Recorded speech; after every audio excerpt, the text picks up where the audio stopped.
Hi, I'm Caitlin Soule. I'm a therapist who specializes in treating anxiety disorders. Today, I'll be answering the internet's biggest questions on parenting through anxiety.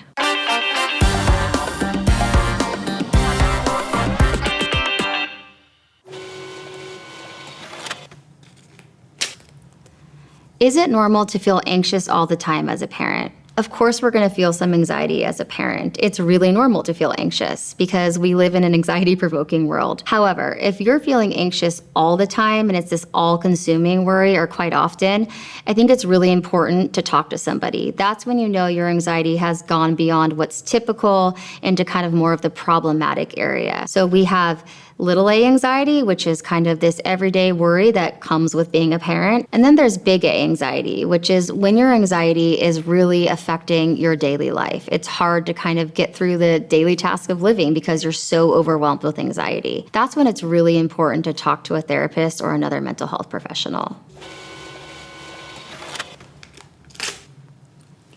How does parental anxiety affect children? As a therapist, I get asked that question a lot. It really depends on how the parent handles it. If you are modeling how to cope with your anxiety, doing things like taking a couple deep breaths, saying out loud, wow, my worry brain is really being loud right now. Kids learn so much from that, and they also will then have some context as to maybe like why my parent is acting the way they are. Where I see people get into trouble is when they try and hide their anxiety or pretend like they don't have it, and really that overcompensating for anxiety causes some problems. I think the most important thing we can do for our kids when we're anxious is model good coping skills. As long as you're doing your own work, you're doing a great job.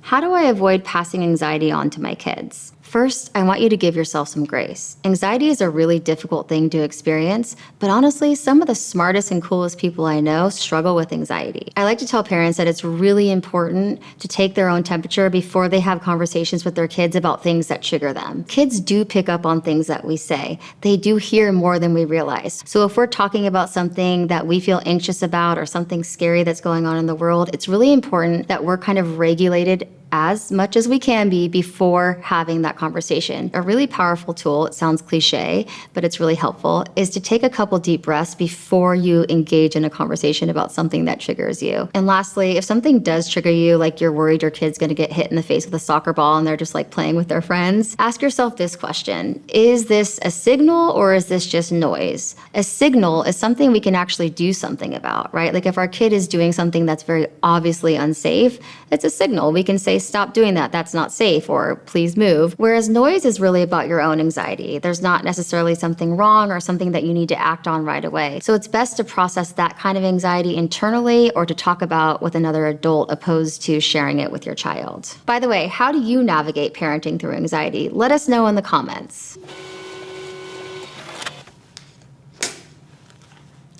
What daily habits help reduce parental anxiety? There's 3 things that I like to tell parents. The first one, and maybe the most important one, I know, go with me here, is self-care. We hear a lot about self-care, and oftentimes we think it's like bubble baths and pedicures and massages, but the kind of self-care I'm talking about is really simple. It's staying hydrated, moving your body, hanging out with friends, like literally doing things that feel good to you. So you're less likely to feel triggered and overwhelmed by your baseline anxiety or by the anxiety when it comes up. The second skill I like to teach parents is something that comes from CBT, cognitive behavioral therapy, and it's a big phrase, but it's called cognitive restructuring. Cognitive restructuring means you're noticing the thought, the anxious thought as it's coming up, you're naming it and identifying it, and then you're shifting that thought to something that's more balanced and true, because anxious thoughts aren't very helpful. The third thing I like to teach parents is this idea of coming up with a power phrase. What is a power phrase? A power phrase is something you can say to yourself to help separate yourself from your anxiety. I encourage you to find your own power phrase, but some of the ones I really like are: feelings aren't facts, I'm bigger than my anxiety, I can cope with this. You get the gist. And what I like to tell my clients is write it on the notes on your phone or on a piece of paper so you can access these power phrases when you need them.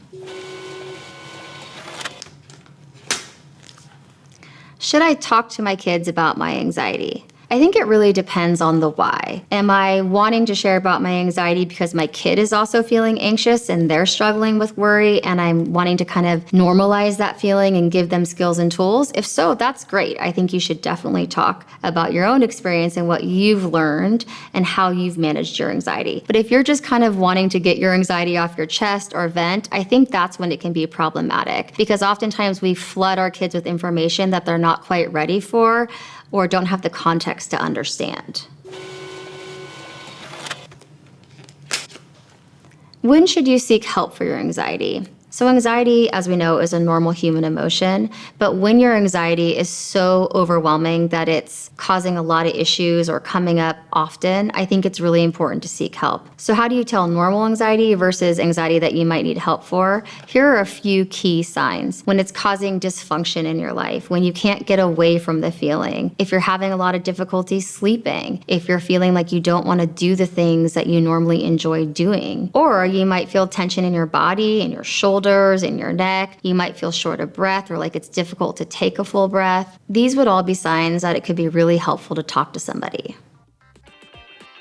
Hey, thanks so much for watching. If you found this helpful, we actually have a lot more content like this on our channel, so make sure to subscribe. By doing so, you can help our mission at Understood, which is to make sure that the 70 million people with learning and thinking differences like ADHD and dyslexia can thrive.